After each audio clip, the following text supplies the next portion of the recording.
नमस्कार। क्या ब्राह्मण भीख मांगता फिरे, अनपढ़ रहे, अंगूठा छाप रहे, अज्ञानी रहे? आज जो हमारा समाज ब्राह्मणों को गालियां दे रहा है, ब्राह्मणों को अनाप शनाप बोल रहा है, ब्राह्मणों को पाखंडी बता रहा है, कारण क्या है? पहले के जो ब्राह्मण थे वैदिक काल में, वो ब्राह्मण जो थे बहुत ही सहनशीलता थी उनके अंदर, तपस्वी थे, जप करते थे, भक्ति भाव में लीन रहते थे, भगवान की आराधना करते थे, अपने इष्ट अपने आराध्य की वो सेवा करते थे, प्रकृति की सेवा करते थे, देश प्रेमी थे। ये ब्राह्मण थे पहले के। आश्रम, उनको किसी धन दौलत घर मकान से कोई मतलब नहीं रहता था। वो रहने के लिए छप्पर आश्रम बना लेते थे जंगलों में, वहीं पे रहते थे, वहीं पे जब तब तपस्या करते थे, सबसे प्रेम रखते थे। जो समाज वाले जो ला के दे देते थे वो बना के भोजन कर लेते थे, नहीं तो अपना फल ये सब जंगल में रहते थे, खा पी के अपना पड़े रहते थे।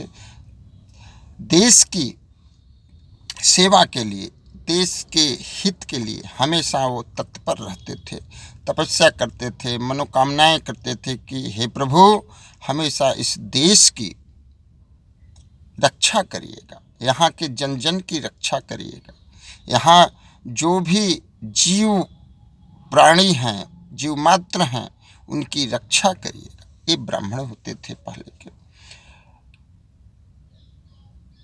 अब आज भी के समय पे क्या है कि ब्राह्मण सबसे ज़्यादा पढ़े लिखे होते थे, ज्ञानी होते थे, माइंडेड होते थे,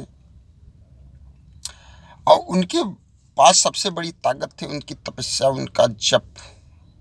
ये सबसे बड़ी ताकत थी ब्राह्मणों की। अब सबको आज के समय पे देखा जाए तो ब्राह्मणों को गालियां ही गालियां, गालियां ही गालियां, गालियां ही गालियां दी जा रही है। तमाम प्रकार के सब लोग ब्राह्मणों को अनाप शनाप बोले जा रहे हैं। क्या मिलता है आप सबको हम बता दें कि सबके अंदर एक जलन मात्र हो रही है ब्राह्मणों से, क्योंकि आज का जो ब्राह्मण है वो अलग हो चुका है, अलग प्रवृत्ति की हो चुकी है। रीजन क्या है कि आज अगर हम इस भाव में नहीं चलेंगे, इस माहौल में नहीं चलेंगे, इस परंपरा में नहीं चलेंगे तो हम परेशान हो जाएंगे, बच्चे हमारे नहीं पढ़ पाएंगे, हम समाज से हमें धिक्कारा जाएगा। गालियां, जैसे आज के समय पे जहां देखा जाए वहीं ब्राह्मणों को गालियां दी जा रही है, ब्राह्मणों को सताया जा रहा है, ब्राह्मणों को मारा जा रहा है, ब्राह्मणों को पाखंडी बताया जा रहा है। आज का समय है।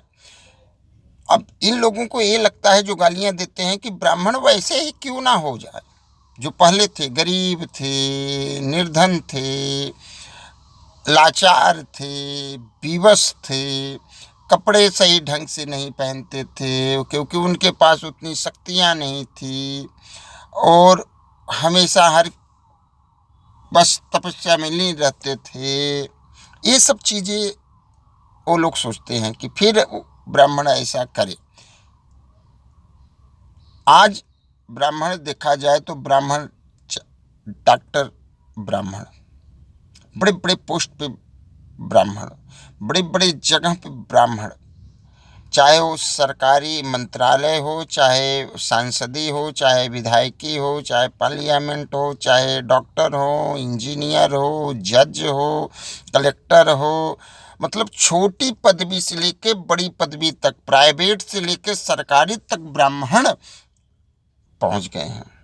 1947 के बाद जब हमारा भारत देश आज़ाद हुआ तो ब्राह्मण समाज को भी ये लगा कि अगर हमने कुर्सी पे नहीं पहुंचे, सत्ता में हम नहीं पहुंचेंगे तो हमें धिक्कारा जाए, हमारे समाज को बहिष्कार कर दिया जाएगा। ये ब्राह्मणों को पता था, इसलिए ब्राह्मण समाज हर एक उस पोस्ट पे पहुंचने की कोशिश करने लगा कि तपस्या, पूजा पाठ, भक्ति भाव सब ठीक है, लेकिन आज का जो कलयुग है, कलयुग में हमें जीने खाने के लिए, अपने बच्चों के लिए, अपने परिवार के लिए, अपने समाज के लिए अगर हमें अपनी आवाज़ उठानी पड़ेगी तो हमें ऊपर उठना पड़ेगा। आज देखा जाए तो भगवान की कृपा से हमारा जो ब्राह्मण समाज है हर एक जगह ऊंची से ऊंची पोस्ट पे बैठा हुआ है, और उसी का जलन है, उसी का तिरस्कार है कि आज जो समाज ब्राह्मणों को गाली दे रहा है, ब्राह्मणों को अनाप शनाप बोले जा रहे हैं, ब्राह्मणों को पाखंडी बोले जा रहा है, यहाँ तक वेद पुराण शास्त्र तक को अनाप शनाप गलत कहा जा रहा है। तो ये सिर्फ उन्हीं लोगों की करतूत है, देन है, जो लोग आज ब्राह्मणों को गालियां दे रहे हैं। उनके अंदर चिढ़न है कि ब्राह्मण पहले जैसा क्यों नहीं भिखारी बन जाता। भैया ब्राह्मण मैंने बताया ना, माइंडेड थे, दिमागदार थे। आज भी अगर ब्राह्मण का बच्चा पढ़ा भी नहीं है, अनपढ़ है, तो उससे बड़ा कोई नहीं ज्ञानी ज्ञानवान है।